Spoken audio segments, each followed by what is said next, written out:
this opportunity. My talk is about low vision aid dispensing, how and to whom. I'm sure you might have seen someone like this even if you are not in this profession. Yes, these are the people whom we interact with day in, day out, and given we are in this profession of optometry, we are fortunate enough to help them figure out to maintain a good quality of life despite their visual impairment. Visual impairment includes both low vision and blindness. We as optometrists will be mainly concentrating on people who have low vision. When to refer a patient to low vision clinic? Apart from WHO guidelines of best corrected visual acuity less than 6 by 18 to light perception in the better eye or visual field less than 10 degrees, it is simple to remember if the patient is not happy with his or her best corrected visual acuity to do day-to-day activities, simple you can refer the patient to low vision clinic. Our major role is in evaluation as well as helping the ophthalmologist in the management of the condition also. Unless we evaluate, we will not be able to understand how much is the residual vision. Evaluation mainly includes ocular history, difficulty in activities of daily living, task-specific needs, functional vision, refraction, contrast sensitivity, color vision, and visual fields. History taking should be comprehensive and conclusive. It includes quite a bit of information about educational and occupational history. Review of medical records is important to know diagnosis and duration of defective vision. Visual performance can be assessed by external observation. Just check whether the person is completely managing mobility by himself. Other limitations and associated disabilities should be noted. History of previous low vision care include type, magnification and purpose of low vision device. Also note the current requirement of the patient. Ask whether the patient have any disability certificate or avail any concession. Difficulty in activities of daily living include difficulty in personal hygiene, seeing food on table, climbing stairs, cooking, identifying currencies, etc. Visual tasks mainly include a difficulty in distant vision, mainly watching TV, recognizing face, seeing blackboard, etc. For near, patient may have difficulty to read or write different type of documents. While using computer, seeing text or cursor on monitor will be difficult, and while using phone, seeing messages and contacts will be difficult. Visual assessment for distance. Few information I found important include when assessing a visually impaired, we start with better eye first. We do both monocular and binocular testing. Eccentric viewing can be allowed. An ETDRS chart is the ideal one as it can be used at variable distances. For pediatric patients below 5 years of age, we can use picture identification charts like Leah symbol chart, K-picture chart or HOTV chart.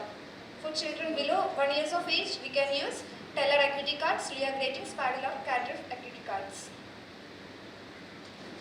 Near vision can be assessed using Bailey-Lowe bird reading chart or Logmark near vision chart. Always remember to record the chart used, testing distance and amount of illumination used. Refraction, we do both objective and subjective refraction using full aperture trial lens.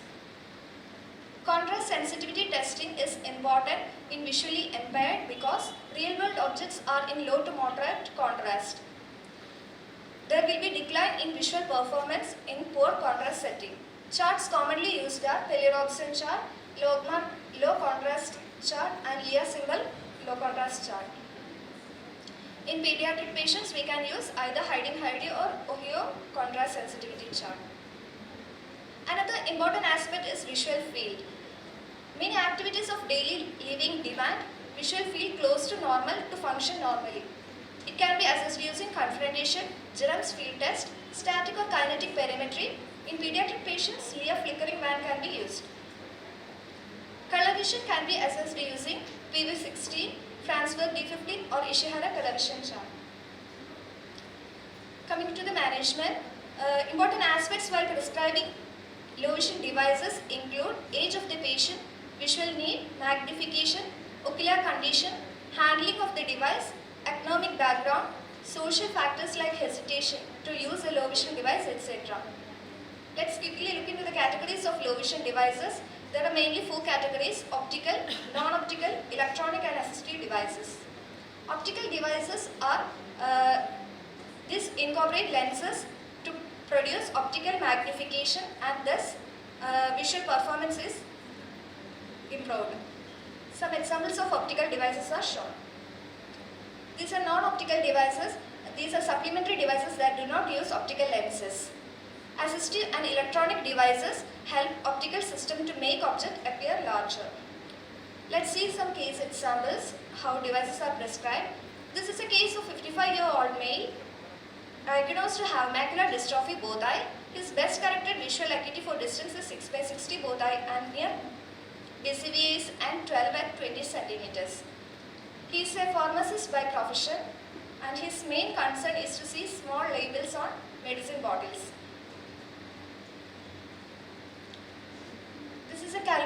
This is a formula for calculating near magnification.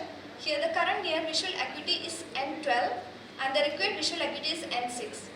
So we put the target visual acuity 2 lines smaller than the required visual acuity, that is N4. By doing the simple calculation we get 15 diopter. Here the patient preferred to use hands-free aspect, so we have prescribed Prismospheres. Next is a case of 12-year-old male diagnosed to have oculocutaneous albinism.